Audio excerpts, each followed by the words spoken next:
2003년 개발이 시작된 나로호는 우리나라에서 쏘아 올린 최초의 우주 발사체입니다. 당시 시민들의 관심은 대단했는데요.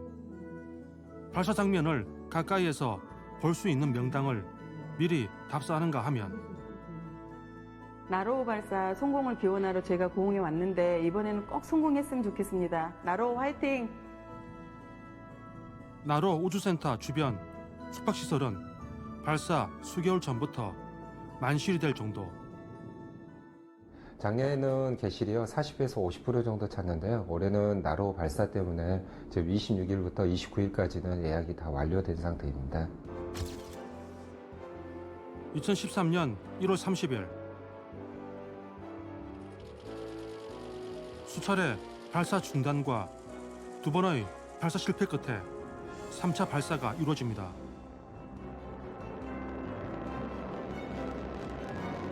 발사가 예정대로 성공이 되어 있습니다.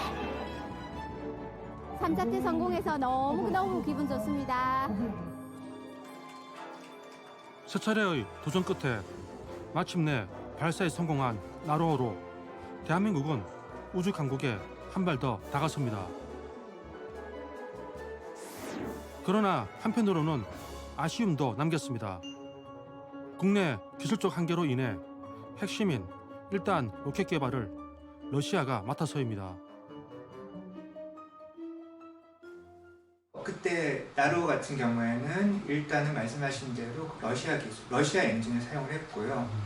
우리 같은 경우에는 그 2단, 그래서 나로가 1단은 액체 추진 로켓이었고 2단은 고체 추진 로켓이었는데 우리는 2단 로켓에 이제 그 참여를 했습니다. 당시 러시아 측은 1단 로켓 기술의 유출을 막기 위해 파견 인원의 절반가량을 보안 관계자로 채우는 등 극도로 보안에 신경을 씁니다.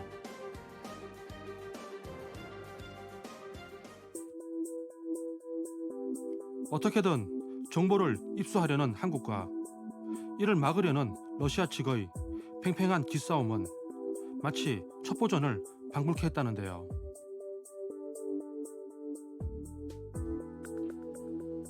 우리 힘으로 직접 발사체를 개발해야 하겠다고 느낀 건 어쩌면 자연스러운 결말인지도 모르겠습니다.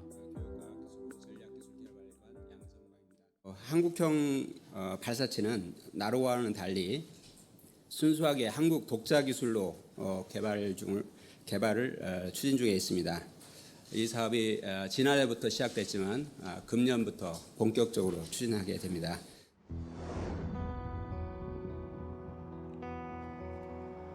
그렇게 11년 전 한국형 발사체 개발이 시작됐습니다. 그 발사체가 바로 지난 21일 발사된 누리호입니다. 그런데 당시나 지금이나 발사체 기술은 국가 간 전수가 극도로 제한되다 보니 누리호 연구진은 그야말로 맨 땅에 헤딩을 하면서 수많은 시행착오를 겪어야 했습니다. 게다가 엎친 데 덮친 격으로 연소 불안정 현상까지 발견됐습니다. 한국형 발사체 누리호는 1.5톤급 실용 유성을 지구 저 궤도에 투입할 수 있는 우주 발사체입니다. 개발의 핵심은 고성능 액체 로켓 엔진 개발. 그러나 엔진 연소기를 테스트하는 첫 시험은 실패로 끝이 납니다. 연소 불안정 현상 때문이었습니다. 2014년도 한 10월 달에 이제 저희가 시험을 하다가 연소기 시험 설비 시험을 하다가 연소 불안정 이제 그런 문제가 발생해서 연소기가 약간 일부 파손되는 또 시험이 있었고요. 연료가 타들어가는 발사체의 연소실은 극한의 온도와 압력이 작용하는 공간입니다. 그러다 보니 연소실 밖에 보관 중인 액체 연료가 안으로 들어오지 못해 연료 공급이 일시적으로 끊기며 불안정해지는 경우가 발생하는데요. 심할 경우 폭발을 일으키게 됩니다.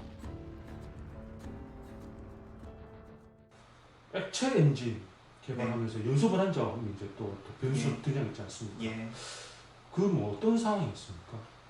사실 그 연소 불안정이라 함은 네. 지금 이제 그 연소가 불을 붙여가지고 네. 엑스 엔진 불을 붙여가지고 네. 이게 계속 지속적으로 쭉 타면서 계속 이제 추진력을 만들어줘야 되는데 네. 타다가 이게 뭐 그냥 꺼진다든지 네. 아니면 타다가 이제 추진력이 막 이렇게 그 꾸준하게 나오는 게 아니고 왔다 갔다 한다든지 그거 잡고 정말 최악의 이제 타다가 이제 이런 것들 때문에 그 엔진이 터져버리기도 해요. 그러니까 그런 것들을 이제 우리가 통틀어 연소 불안정이라고 합니다. 만일 연소 불안정을 해결하지 못하면 엔진 개발이라는 목표도 영영 멀어지게 되는 상황. 발사체 구조물의 80%를 차지하는 추진제 탱크 제작도 난관의 연속이었습니다.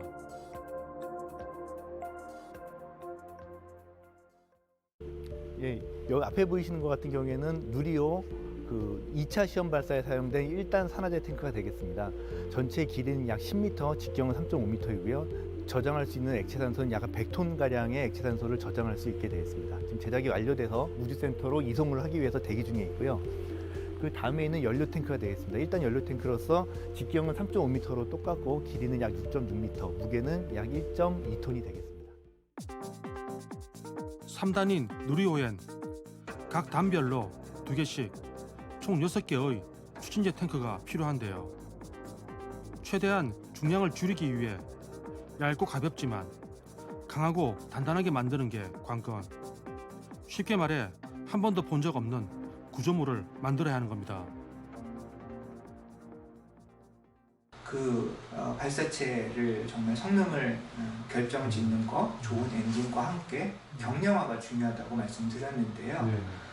탱크가 이제 발사체 무게 중에서 큰 부분을 차지하기 때문에 탱크를 굉장히 가볍게 만들어야 되고, 근데 또 그 가벼운 탱크가 가볍기만 하면 안 되고 엄청난 양의 추진제를 지탱할 수 있어야 되겠죠.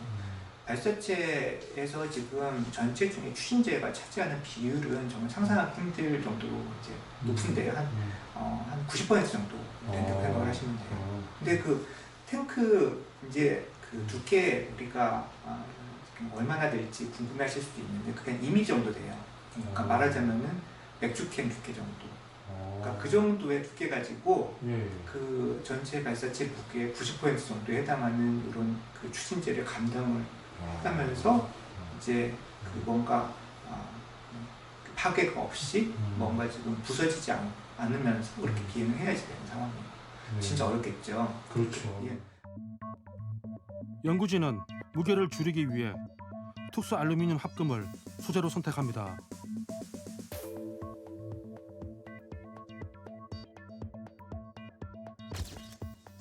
그리고 평평한 알루미늄 판을 돔 모양으로 만드는 데만 1년이란 시간이 걸리는데요.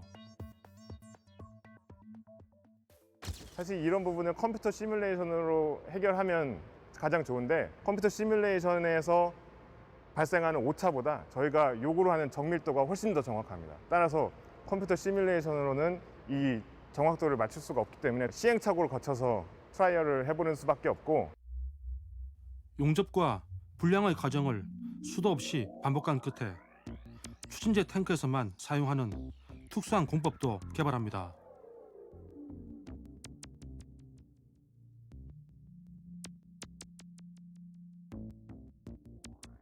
그렇게 완성된 탱크의 두께는 맥주캔과 비슷한 2mm. 성공적 발사에 대한 열망이 지상 그 어디에도 없는 추진제 탱크를 만들어낸 겁니다.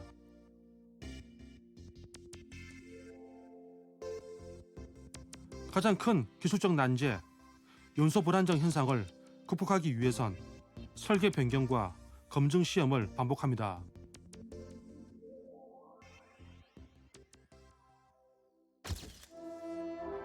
(2016년) 마침내 문제 해결에 길이 보이기 시작합니다. 연소 시험에 성공한 겁니다. 1.5초 연소 시험을 성공한 이후에 데이터를 봤을 때 75톤 추력도 나오고 연소 함량도 나왔기 때문에 굉장히 시험이 성공적이었습니다. 75톤에 관련된 모든 기술, 설계나 제작, 그다음에 조립 시험 관련 거를 순수 국내 기술, 우리 손으로 했기 때문에 그걸 엔진 독립의 날이라고 칭하고 싶습니다. 1.5초간의 성공 시간은 이후 계속 늘어나는데요.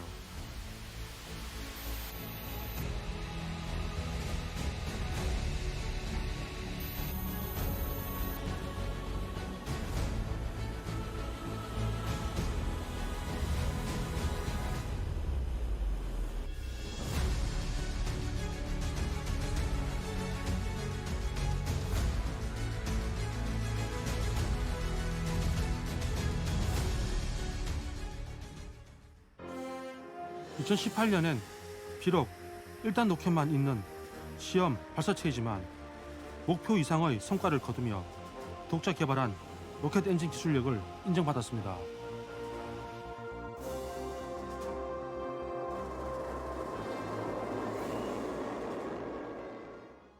그게 이제 실제로 그 비행에 성공해서 이제 날아오를 때 그 순간 그 굉장히 다들 벅차했고요.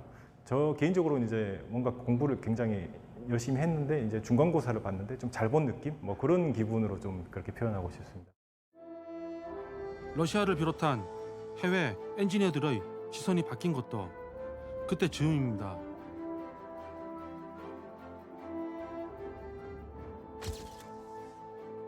모든 기술적 난제를 극복하고 맞이한 그날.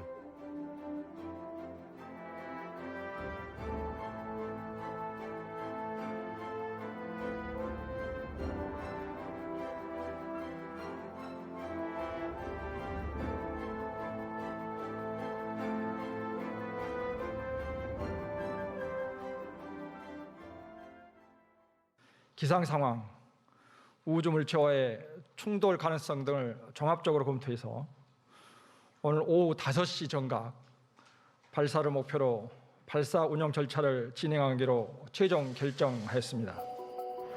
알려드립니다. 누리호 발사 10분 전 발사 자동 운용이 시작되었습니다. 자, 지금 오른쪽 상단에 있는 카운트다운 시계를 보면 39초, 38초, 지금 5시 정각을 향해서 가고 있는데 당초 계획대로라면 지금 어쨌든 이제 피에로의 마지막 단계일 것이고 잠시 뒤면 이제 누리호가 발사 카운트다운에 들어가게 될 것 같습니다. 10, 9, 8, 7, 6, 5, 4, 3, 2, 엔진 터보 6, 누리호가 발사되었습니다. 모든 준비를 마친 누리호가 힘차게 날아오릅니다.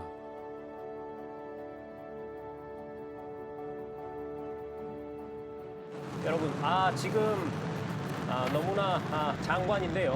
하늘을 향해서 대한민국 최초의 우주 발사체 누리호가 하늘을 향해 치솟아 오르고 있습니다. 우리 손으로 발사체를 쏘아 올리겠다는 집념 아래 묵묵히 끈질기게 버텨낸 지난 세월. 그 어떤 기술 이전이나 협력 없이 오직 우리의 피와 땀으로 일군 결과라서 감격스러움은 더욱 클 수밖에 없었습니다. (1톤) 이상의 위성을 자력으로 쏘아 올릴 수 있는 나라가 아직 6나라에 불과합니다. 우리는 해냈습니다. 누구의 도움도 받지 않고 초정밀, 고난도의 우주 발사체 기술을 우리 힘으로 개발해냈습니다.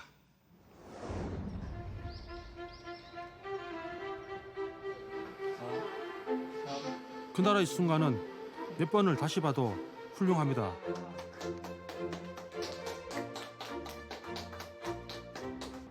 저렇게 올라가는 게 연기되거나 막 이런 점화가 안 되고 이런 경우도 있어요. 그렇지. 그런 걸 보면은 아직 일단은 올라갈 때도 잘 올라갔고 깔끔하게 해서. 로켓 동아리 학생들에게 누리호 발사 성공의 순간은 남다른 감동을 안겨주었습니다. 이제 우리도 실제 로켓을 조그맣지만 만들어 봤지만 이 정말 조그만 한 6kg, 7kg 되는 그 정도 로켓을 쏘는데도 거의 반년에서 1년 정도를 거의 한 10명, 12명 이런 동아리 인원들이 모두 투자를 하게 되거든요. 근데 이제 75톤급 이제 막 이런 거대 로켓들, 그런 로켓들을 쏠 때는 연구원분들이 얼마나 많은 노력을 하셨을지 상상도 안 되는 것 같습니다. 특히나 이제 이런 로켓 과학자를 지망하는 학생으로서 또 감회가 또 남다르실 것 같아요. 제일 중요한 건 이제 동기부여가 좀 확실하게 되는 것 같아요. 저희도 이제 스스로 이렇게 로켓을 만들 수 있고 저희 힘으로 이제 연구도 할 수 있다는 그런 자신감을 많이 얻게 된 것 같습니다. 온 국민의 가슴을 뭉클하게 했던 발사의 순간이 지나고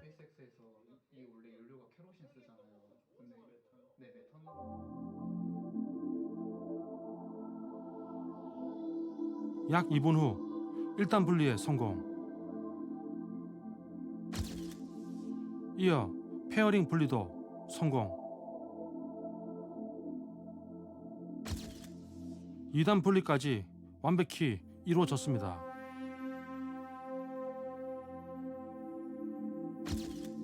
이어 5시 16분경 위성 모사체 분리까지 성공하지만 3단 엔진 조기 연소로 최종 궤도에 안착하지 못합니다.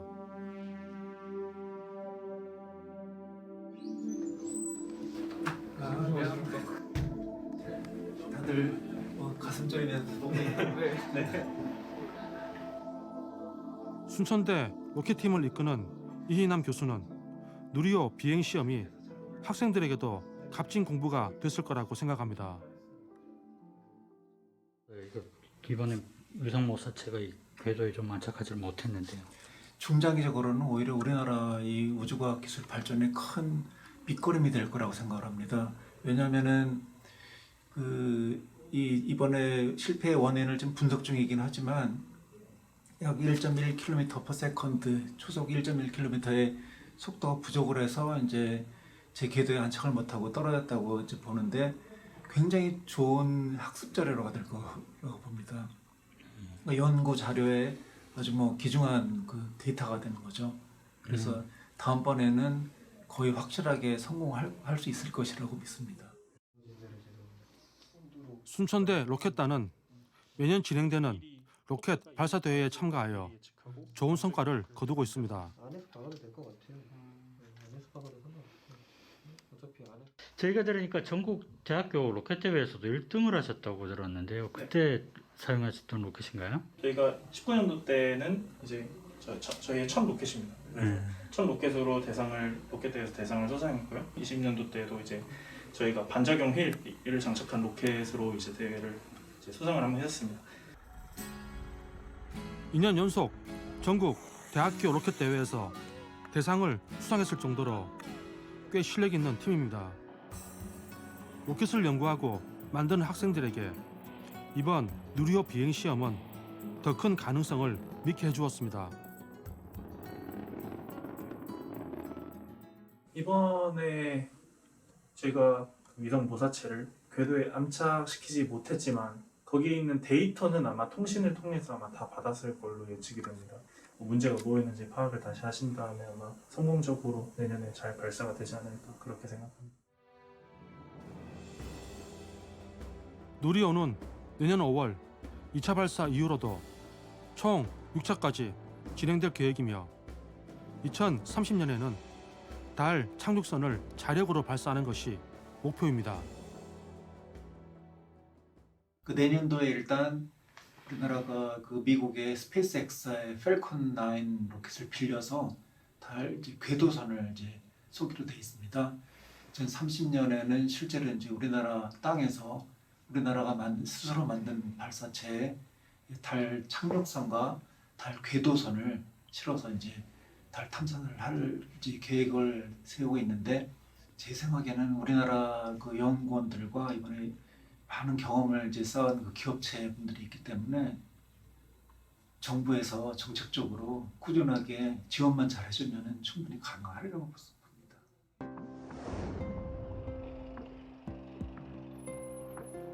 비록 마지막 단계에서는 아쉬움을 남겼지만 누리호는 주요 발사 단계를 모두 이행함으로써 국내 발사체 기술력이 상당 수준에 이르렀음을 전 세계에 확인시켰습니다.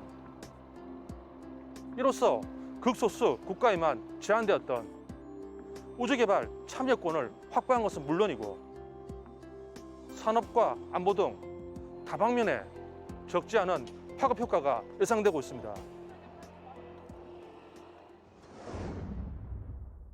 자체 발사체 기술력을 갖게 된 후 가장 큰 변화는 앞으로 발사하게 될 우리의 위성을 우리 스스로 올려보낼 수 있게 된다는 점입니다.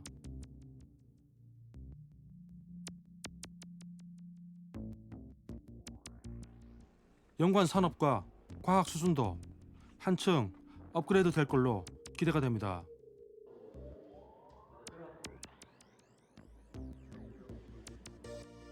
생활에 편리함을 주는 많은 기술 중 우주 개발 과정에서 파생된 것들이 상당수입니다. 민간의 우주 개발 역량을 높여 뉴스페이스 시대를 앞당기는 것도 빼놓을 수 없는 기대 효과입니다.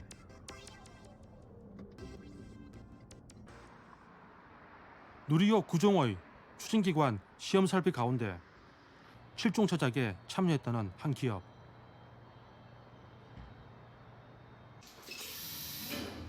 이곳은 누리호 발사체 부품 개발에 중심 역할을 했다는 평가를 받고 있습니다. 그러면 이런 밸브가 지금 누리호 발사체에 들어가는 거죠? 예, 지금 현재 누리호에 지금 들어가고 있는 밸브고 누리호 엔진에 지금 1단, 2단, 3단에 모두 탑재되고 있습니다.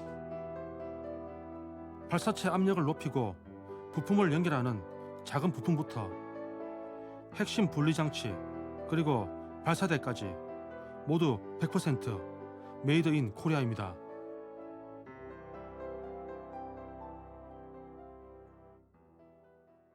참 이게 말이 쉽지 이게 발사대 설비하는 자체가 이게 쉬운 일이 아니잖아요.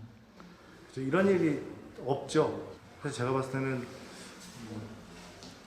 다른 발사체를 하는 다른 나라나 다른 기업들도 마찬가지겠지만 다 똑같을 겁니다. 어쨌든 이게 다들 처음 있는 일이고 다들 생소한 일이죠. 경험이 없고. 예전에 나로호 때랑 또 지금 누리호 때랑 또 이게 설비라는 게 또 다르지 않습니까?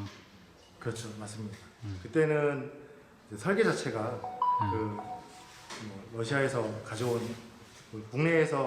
국내 인원들이 기술진들이 다 구축을 했지만 사실 그렇지만 그 원천 기술은 다 러시아에서 가지고 왔었기 때문에 저희 마음대로 설계를 변경한다든가 뭔가 조금 더 우리랑 맞지 않는 게 있어도 좀 따를 수밖에 없는 그런 상황들이 대부분이었었고요. 지금은 좀 더 우리에 맞게끔 그러니까 한국적으로 한국의 그 여건에 맞춰서 조금 더 변형하고 뭐 로켓이라고 해가지고 딱 로켓이 특화된 거는 없지만 그래도 그 관련 산업들 좀 미리 앞서간 산업들에서 쓸 수 있었던 것들을 찾아서 좀 적용하고 이렇게 하면서 했던 부분들이고요. 저희가 한 추진력 보급 설비뿐만 아니고 발사대는 거의 뭐 100%라고 해도 무방할 것입니다. 국내 독자 개발 발사체의 비행 시험을 위해 10수년간 달려온 국내 우주산업 기업들에게 누리호 비행 시험은 그동안의 노력을 검증하고 확인할 수 있는 좋은 기회였습니다. 실제로 이제 조립이 돼서 분리가 됐던 언빌리컬들이고요. 분리가 끝나면 실질적으로 이걸 다 분해를 해서 문제없이 정상 작동됐는지 그 다음에 잔여가스가 남아있는지까지 다 확인을 하거든요. 누리호 전체 사업비 80%인 1조 5천억 원이 참여 기업에 쓰였을 만큼 이번 비행 시험은 뉴스페이스 시대를 여는 신호탄이라는 해석도 있습니다. 그럼 앞으로 이 뉴스페이스 시대에 맞춰서 좀 어떤 변화가 좀 필요할까요? 이 당사에서도 뉴스페이스 시대를 맞아 기존에 수행하고 있던 업무 외에도 추가적으로 사업 역량 확대와 발굴을 위해서 엄청나게 노력 중에 있습니다. 특히 정부에서 민간이 참여하고 주도할 수 있도록 그 과제 형태로 마중물 역할을 하기로 했으니 그 당사에서도 새로운 사업에 적극적으로 투자하고 도전할 계획입니다. 우주 산업에 종사하는 사람으로서 누리호 개발을 통해서 키워놓은 작은 불씨가 꺼지지 않고 우주산업이라고 하는 그 생태계가 만들어지고 산업화로 자리 잡았으면 하는 바람입니다. 누리호 발사는 성공 여부를 떠나서 대한민국 우주개발 역사에 한 획을 그은 일대 사건입니다. 오늘 있기까지 밤하늘에 별을 바라보며 도전을 멈추지 않았던 연구진, 기업, 그리고 정부 관계자 여러분 모두 수고하셨습니다. 내년 2차 발사 때에는 드넓은 우주에서 못다한 그 꿈을 꼭 이뤄내기를 바랍니다.